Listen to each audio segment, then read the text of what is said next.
Dragon ফল বিক্ৰী কৰি বছৰি 10 পৰা 15 লাখ টকা উপাৰ্জন।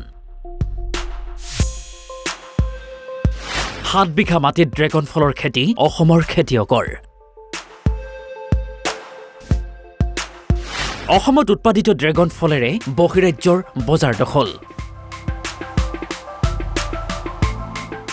ওদালগুৰি জিলাৰ খুচৰাবাৰী জিয়চা দৈমাৰী নামৰ আদৰ্শ খেতিয়কজনে 2020 চনৰ পৰা বাণিজ্যিক ভিত্তিত ড্ৰেগন ফলৰ খেতি কৰি আহিছে। 7 বিঘা মাটিত ড্ৰেগন ফলৰ খেতি কৰিছে দৈমাৰীয়ে। দৰং জিলাৰ বেছিমাৰীৰ পৰা পাইকাৰী ক্ৰেতা আহি প্ৰত্যেক দিনে 8 কুইণ্টলৰ পৰা 10 কুইণ্টল ড্ৰেগন ফল ক্ৰয় কৰি শিৱসাগৰ, ডিব্ৰুগড়, তিনিচুকীয়া, লখিমপুৰ, ধেমাজি আদিত ৰপ্তানি কৰাৰ লগতে নাগালেণ্ড, মণিপুৰ, ডিমাপুৰ, মেঘালয়, অৰুণাচল আৰু চুবুৰীয়া ভূটানলৈও ৰপ্তানি কৰি আছে। ওদালগুৰি জিলাত ড্ৰেগন ফলৰ খেতি কৰি মাটিৰ গুণাগুণৰ বাবে সুস্বাদু হয় আৰু বজাৰসমূহতো বিশেষ সমাদৰ লাভ কৰে। বৰ্তমান ড্ৰেগন ফলৰ পাইকাৰী মূল্য হৈছে 180 টকাৰ পৰা 200 টকা পৰ্যন্ত। খেতিয়ক দৈমাৰীয়ে বছৰি 10 লাখ টকাৰ পৰা 15 লাখ টকা উপাৰ্জন কৰিবলৈ সক্ষম হৈছে। ওদালগুৰি জিলাৰ ড্ৰেগন ফলে এতিয়া বহিৰাজ্যৰ বজাৰ দখল কৰিবলৈ সক্ষম হৈছে। মই মোৰ সতীৰ্থক ড্ৰেগনসমূহ কেনেদৰে এই মুহূৰ্তত যাবৰ কাৰণে প্ৰস্তুতি চলাই আছে সেয়া দৃশ্য দেখুৱাবৰ কাৰণে মই অনুৰোধ কৰিছোঁ। আৰু এই মুহূৰ্তত উপস্থিত থকা গাঁওখন হৈছে ওদালগুৰি জিলাৰ খুচুৰাবাৰী গাঁও। আৰু খুচুৰাবাৰী গাঁৱৰে আদৰ্শ খেতিয়ক জিছয়া দৈমাৰীৰ বাগানৰ পৰা এইসমূহ ড্ৰেগন ফল ইতিমধ্যে ছিঙি বহিৰাজ্যলৈ ৰপ্তানি কৰিবৰ বাবে এনেধৰণে পেকিং কৰি আছে। মই মোৰ সতীৰ্থক ইয়াৰ দৃশ্যসমূহ দেখুৱাই থাকিম। সমান্তৰালভাৱে যিগৰাকী আদৰ্শ খেতিয়ক জিছয়া দৈমাৰী, মই তেওঁৰ পৰাও কিছু জানিব চেষ্টা কৰিম। আৰু যিসমূহ ক্ৰেতা আহিছে, বিভিন্ন ঠাইৰ পৰা ক্ৰেতাসমূহ আহিছে, মই তেওঁলোকৰ পৰাও কিছু মন্তব্য ল'ব চেষ্টা কৰিম। প্ৰথমে মই জিছয়া দৈমাৰীৰ পৰা কিছু কথা জানিব চেষ্টা কৰিম। খুৰা, আপুনি কিমান বছৰ ধৰি এই খেতিৰ লগত? তো কমাৰ্চিয়েল হিচাপত আপোনাৰ 20 চনৰ পৰা আৰম্ভ কৰিছোঁ। মানে সেই মই 16 চনৰ পৰাই ট্ৰাই কৰিছিলোঁ। কলকাতাৰ পৰা এটা পুলিত 400 টকাকৈ আনিছিলোঁ ট্ৰাইৰ কাৰণে। তাৰপাছত আহি ধৰক পইচাওতে লাগে না, 1 বিঘা কৰিবলৈ 1.5 লাখৰ পৰা 2 লাখ টকা লাগে। এতিয়া আহি লাষ্টত আমি 19 চনত আমাৰ পৰিমল নাৰ্জাৰী, আমাৰ নমল সিং বৰগয়াৰী, আমি 3টা মিলি পাছত হায়দৰাবাদৰ পৰা এই চি ভেৰাইটি হাইব্ৰিডটো আনিলোঁ। তেতিয়াৰ পৰাহে 20 চনৰ পৰা কমাৰ্চিয়েল হিচাপত আৰম্ভ কৰিলোঁ। এতিয়া বহিৰাজ্যৰ বজাৰ দখল কৰিবলৈ সক্ষম হৈছে। সক্ষমটো আমাৰ এইখিনি মালত একো পাতা নাপায়। হয়, এই অকণমান মাল ধৰক বেপাৰীকে নক'লে। এতিয়া আপুনি কিমান বিঘা ড্ৰেগন লগাইছে? এতিয়া বৰ্তমানটো 7 বিঘা আছে। এতিয়া এই পাইকাৰী দৰত কিমান দৰত? বৰ্তমানটো আমি 180। হয়, আপোনাৰ যি হিচাপত খৰচ হৈছে, এটা যি ড্ৰেগনৰ গছ আছে সেই গছৰ পৰা 1 বছৰত কিমান উৎপাদন? সেইটো এতিয়া নিৰীক্ষণ ক'ব নোৱাৰে। ধৰক ফুল প্ৰডাক্টটো আপোনাৰ এতিয়া ব্ৰাঞ্চটো যিমানখিনি আহিব লাগে তেনেকুৱা ব্ৰাঞ্চটো অহা নাই বৰ্তমানলৈকে। এইটো 5 বছৰ লাগিব। তেতিয়া ধৰক আমাৰ যিটো যোনজনে পুলি দিছিলে, আমাৰ ডক্টৰ শ্ৰীনিবাস ৰাৱে, তেওঁ কৈছিলে 20 কেজিৰ পৰা 30 কেজি এটা ছিজনত এটা পলৰ পৰা প্ৰডাক্ট হ'ব। আমাৰ ইয়াৰে স্থানীয় যিসকলে এই বেপাৰ কৰে তেওঁলোকেও ইয়াৰ পৰা লৈ যায়। এই অন্যজন 10-12জনৰ কমাৰ্চিয়েলৰ হিচাপত আছে না। মই কমকৈ দিওঁ লোকেল বেপাৰীক, কিন্তু চব বাহিৰত যায় বেছিকৈ মোৰ মালটো। লোকেল বজাৰত মোৰ মালটো বহুত কম যায়। আৰু বছৰটোত কিমান এই 7 বিঘাত যোৱাবাৰ কিমান ওলাইছিল? আচ্ছা, 7 বিঘাত মোৰ খৰচটো কৈ লওঁ মই। 7 বিঘা ৰুওঁতে মোৰ চব বাউণ্ডাৰী চাউণ্ডাৰীলৈ 11 লাখ টকা খৰচ হৈছিলে।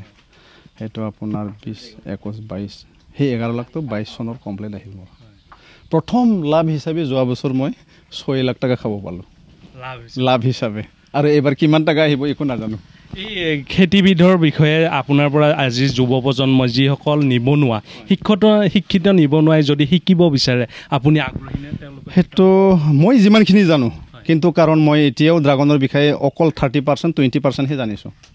বহুত বাকী আছে জানিবলৈ। ইয়াৰ কাৰণে মই কেমেৰাত কথা ক'বলৈ লাজ পাওঁ।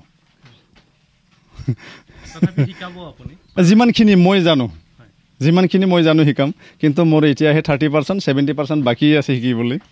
আপুনি অকল ড্ৰেগন খেতিয়ে নকৰে, আমি জনাত আপুনি ৰবৰে আছে। ৰবৰৰ বাদে বেলেগ নাই। ৰবৰ আৰু সেই আপোনাৰ ড্ৰাগনে। হয়, হয়, এইগৰাকীয়ে হৈছে জিচয়া দৈমাৰী, এগৰাকী আদৰ্শ খেতিয়ক বুলি ক'ব লাগিব, কিয়নো আজিৰ পৰা 4 বছৰ পূৰ্বে তেওঁলোকে হায়দৰাবাদৰ পৰা এইসমূহ ড্ৰেগনৰ পুলি তেওঁলোকে সংগ্ৰহ কৰি ইয়াতে ৰোপণ কৰিছিলে। আজি আৰু সেই 4 বছৰৰ পিছত এনেধৰণে ফল পাবলৈ সক্ষম হৈছে আৰু অসমৰ বিভিন্ন প্ৰান্তৰ বজাৰলৈ এনেধৰণে ৰপ্তানি কৰি আছে। এগৰাকী ক্ৰেতা আছে, মই তেওঁৰ পৰাই কিছু জানিব চেষ্টা কৰিম। খুৰা, আপুনি ক'ৰ পৰা আহিছে? মই বেছিমাৰীৰ পৰা আহিছোঁ। আপুনি প্ৰত্যেক বছৰে হয় হয় হয়, যেতিয়াৰ পৰা মানে প্ৰথমৰ পৰাই লৈ আছোঁ আৰু যেতিয়াৰ পৰা মালটো আহিছে, মালটো গছত লাগিছে তেতিয়াৰ পৰাই আমি লৈ আছোঁ। কোন কোন ঠাইত আপুনি পঠাব? এতিয়া এইটো মাল, আজিৰ মালটো যাব তিনিচুকীয়াও যাব, ডিব্ৰুগড় যাব, তিনিচুকীয়া যাব, শিৱসাগৰ, যোৰহাট আৰু আপোনাৰ ডিমাপুৰ।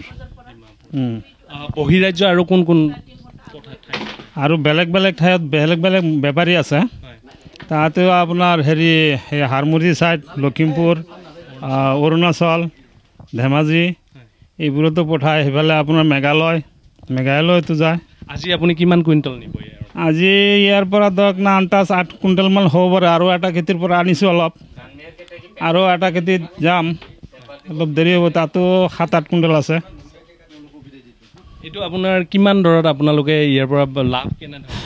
লাভটো ধৰক না মালৰ চাইজ লৈ পেলাই কথা আছে। মালটো ক'ৰবাত 160 টকাও লৈছোঁ, মাল চাইজ সৰু থাকে, ক'ৰবাত 150 টকা লৈছোঁ, ক'ৰবাত 70 টকা, 80 টকা তেনেকৈ লওঁ, 90 টকাও লওঁ। এই মালটো আকৌ 10 টকামান খৰচাও হয়, আৰু 10 টকা 15 টকা লাভ হ'লেও আমি দি দিওঁ তাহাঁতক। তাহাঁতে আকৌ কিমান বিকে নিবিকে সেইটো আমি নাজানো। আপুনি কেনেধৰণে পঠায়? এইবোৰ চব ছুপাৰত পঠাওঁ, নাইট ছুপাৰত পঠাওঁ। হয়, এইসমূহ ক্ৰেতাই অসমৰ বিভিন্ন প্ৰান্তলৈ ৰপ্তানি কৰে এইসমূহ ড্ৰেগন ফল, আৰু ওদালগুৰি জিলাৰ ড্ৰেগন ফলে বহিৰাজ্য আৰু বহিৰ্জিলালৈও এনেধৰণে ৰপ্তানি হৈ আছে। আৰু এগৰাকী আদৰ্শ কৃষক জিচয়া দৈমাৰীয়ে 2020 চনতে এনেধৰণে আৰম্ভ কৰিছিল। সুদূৰ হায়দৰাবাদৰ পৰা ইয়াৰ যিসমূহ পুলি, ড্ৰেগন ফলৰ পুলি আনি তেওঁ ৰোপণ কৰিছিল, আৰু 2024 চনত আজি এনেধৰণে ৰপ্তানি কৰিবলৈ সক্ষম হৈছে অসমৰ বিভিন্ন প্ৰান্তৰ লগতে বহিৰাজ্যলৈকে। আৰু এগৰাকী আদৰ্শ খেতিয়ক জিচয়া দৈমাৰীৰ ওচৰত যদি কোনো শিক্ষিত নিবনুৱাই যদি শিকিব বিচাৰে, তেওঁ শিকাবলৈও আগ্ৰহ প্ৰকাশ কৰিছে এই প্ৰতিবেদনৰ জৰিয়তে। ওদালগুৰিৰ পৰা নিপু কাকতি, NB নিউজ।